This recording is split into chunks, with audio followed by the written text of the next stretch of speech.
बिस्मिल्लाहिर्रहमानिर्रहीम। स्टार्ट लेते हैं हम पहले हार्मोन से, जिसका नाम है ग्रोथ हार्मोन। ग्रोथ हार्मोन हम देख के आए हैं कहाँ से रिलीज़, पेप्टाइड इन नेचर है, कहाँ से रिलीज़ हो रहा है, इंटीरियर पिट्यूटरी ग्लैंड से। तो ग्रोथ हार्मोन के फर्दर हम इसको सोमैटोट्रोपिन भी बोलते हैं और सोमैटोट्रोपिक हार्मोन भी बोलते हैं, तो ये आपने कंफ्यूज नहीं होना। Human growth hormone is a hormone of the anterior pituitary gland and is also known as somatotropin or somatotropic hormone.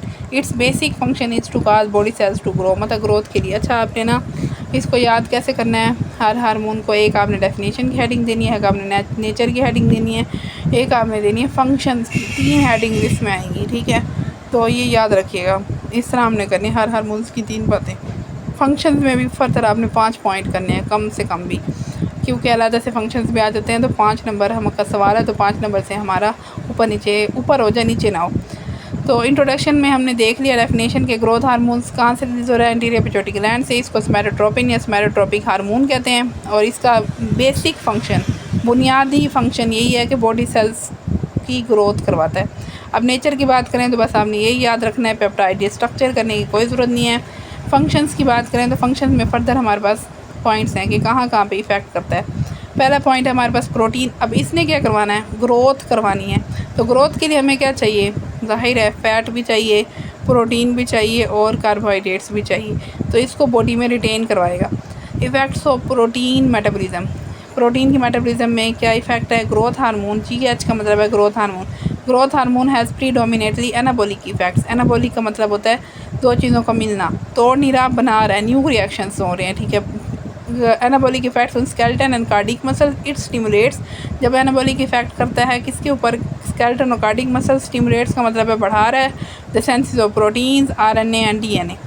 साथ में क्या करा है, प्रमोट करा है amino acid entry into the cell. Amino acid की एंट्री जो है सेल के अंदर, ताकि अमाइनो एसिड्स आएंगे तो क्या बन सकेगा, प्रोटीन बन सकेगी। एज डज इंसुलिन, जैसे इंसुलिन करता है। It decrease the catabolism of, एक साइड से प्रोटीन की ग्रोथ को बढ़ा रहा है, दूसरी साइड से प्रोटीन की ग्रोथ, प्रोटीन की ब्रेकडाउन को रोक रहा है। It decreases the catabolism of protein because GH mobilize free fatty acids to supply energy. Effects on carbohydrate. अब कार्बोहाइड्रेट में अब हमें कार्बोहाइड्रेट की ज़रूरत ग्रोथ के लिए क्या होगी, ज़्यादा होगी। तो ज़्यादा हो गई है कार्बोहाइड्रेट्स, तो मतलब ग्लूकोज का लेवल बढ़ गया। जब ग्लूकोज का लेवल बढ़ेगा तो इस कंडीशन को हम क्या कहते हैं, हाइपरग्लाइसीमिया। अगर आपको नीचे ये सारी लाइनें याद नहीं होती तो इफ़ेक्ट्स ऑन कार्बोहाइड्रेट मेटाबॉलिज्म के आगे आप ऐसे हाइपरग्लाइसीमिया कर सकते हो कि ग्रोथ हार्मोन क्या कहता है, ग्रोथ हार्मोन काजिज हाइपरग्लाइसीमिया, बस इतना भी लिख सकते हो। GH जो है डायबेटोजेनिक हार्मोन है because of its anti insulin effect. Insulin के उल्टा चलता है। इंसुलिन का काम क्या है कि इंसुलिन का काम क्या है, डायबिटीज़ को कंट्रोल करना है। कैसे कि डायबिटीज़ में क्या हो रहा है, ग्लूकोज का लेवल सेल के अंदर बढ़ रहा है, सेल के बाहर बढ़ रहा है, ब्लड के अंदर बढ़ रहा है, सेल के अंदर नहीं जा रहा है। इंसुलिन ने क्या करना है, बाहर ब्लड से पकड़ के सेल में डालना है। अब ये क्या करवा रहा है, एंटी इंसुलिन इफेक्ट कर रहा है, मतलब इंसुलिन के उल्टा काम कर रहा है। तो इंसुलिन ग्लूकोज के लेवल को कम करती है और ये क्या कर रहा है, बढ़ा रहा है, इसलिए हाइपरग्लाइसीमिया हो रही है। GH has a tendency to cause hyperglycemia, ये हमने पहले पढ़ लिया। Effects on fat metabolism. अब फैट की कंसनट्रेशन को, मतलब फैट्स की जो है इफ़ेक्ट को बढ़ाए, एनाबॉलिक इफेक्ट को बढ़ाएगा और कैटाबॉलिक इफेक्ट को रोकेगा। लेकिन अगर हमारे पास स्टोर्ड फैट पड़ी हो, स्टोर्ड हमारी फ़ैट कहाँ पे होती है, एडिपोज टिश्यूज़ में, तो वहाँ पर कैटाबॉलिक इफेक्ट करेगा। कैटाबॉलिक इफेक्ट करके तो ब्रेक डाउन करवाएगा, मतलब कैटाबॉलिक इफेक्ट से कैसे करेगा, स्टोर्ड जो हमारे पास लिपिड्स होगा वो बाहर निकलेगा और हम उसको यूटिलाइज़ करेंगे ग्रोथ के लिए।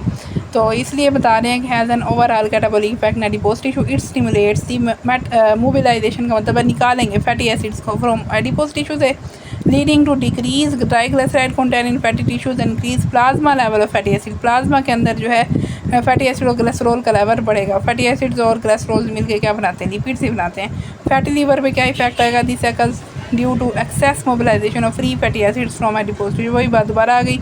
Inorganic metabolism. अब जाहिर है ग्रोथ करवा रहे हो तो हमें सारे के सारे इनऑर्गेनिक आइंस भी चाहिए, हमें कैल्शियम भी चाहिए, हमें सोडियम भी चाहिए, हमें पोटाशियम भी चाहिए, क्लोराइड भी चाहिए और मैग्नीशियम भी चाहिए।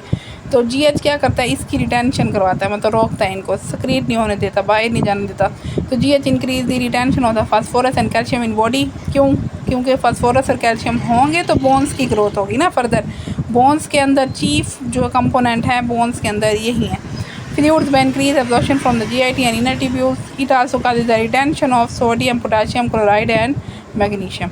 अगर बोन्स और कार्टिलेज सॉफ्ट टिश्यूज़ के इफेक्ट की बात करें तो it acts on cartilage and bone stimulating growth, उसकी ग्रोथ को बढ़ाते हैं, इंक्रीज़ करते हैं deposition of connective tissues, increase करते हैं thickness of skin, increase the growth of viscera, viscera में हमारे पास लीवर किडनी लाइक आते हैं, इंक्रीज मिल्क सेक्रीशन बढ़ाते हैं लैक्टेटिंग एनिमल्स।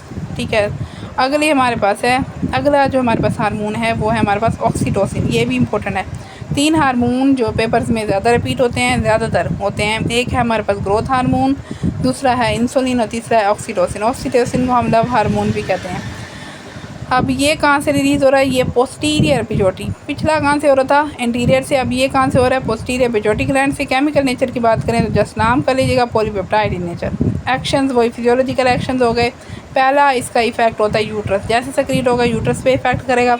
यूट्रस पे जैसे इफेक्ट करेगा क्या करेगा? It stimulates contraction of the smooth muscle, contraction करवाएगा smooth muscles of the pregnant uterus. It is release in large quantities just prior to delivery. ठीक है, डिलीवरी से थोड़ा पहले। ठीक है, ज़्यादातर कंसनट्रेशन में लार्ज क्वान्टिटीज़ में सेक्रीट होता है। अगर ना सेक्रीट हो रहा हो तो हम सिंटोसिन के नाम से इंजेक्शन लगा देते हैं ताकि ऑक्सीटोसिन बाहर से हम दे रहे होते हैं। अगर रिलीज़ ना हो तो कॉन्ट्रैक्शन करवाएगा। कॉन्ट्रैक्शन का मतलब है यूट्रस कॉन्ट्रैक्ट हो रहा होगा तो आराम सुकून से बेबी बाहर आ जाएगा। इफेक्ट ऑन मिल्क इंजेक्शन, अब ये ज़ाहिर सेक्रीट हो रहा होगा तो मिल्क इंजेक्शन काज करेगा लैक्टेटिंग ब्रेस्ट के अंदर। स्टीमुलस हमारे पास क्या है? मिल्क इंजेक्शन, इसको करने की ज़रूरत नहीं है। फर्टिलाइजेशन पे क्या इफेक्ट करेगा?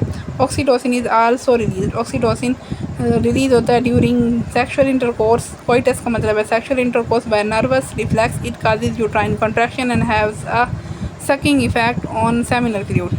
It accelerate transport of the seminal fluid, जो है ट्रांसपोर्ट होके कहाँ जाएगा? फ्लोपियन ट्यूब्स में। और क्या करवाएगा? ज़ाहिर है फर्टिलाइजेशन करवाएगा। तो फर्टिलाइजेशन, अगर आपसे ये सारा लाइन याद नहीं होती तो आप सिर्फ यही कर दें, ऑक्सीटोसिन प्रमोट्स, ये लिख लो बुक पे, ऑक्सीटोसिन प्रमोट्स फर्टिलाइजेशन, बस। ब्लड वेसल्स में क्या करेगा? ब्लड वेसल्स में वैसोडाइलेशन करवाएगा, मतलब ब्लड वेसल्स को डायलेट किसको कहते हैं? फैलना।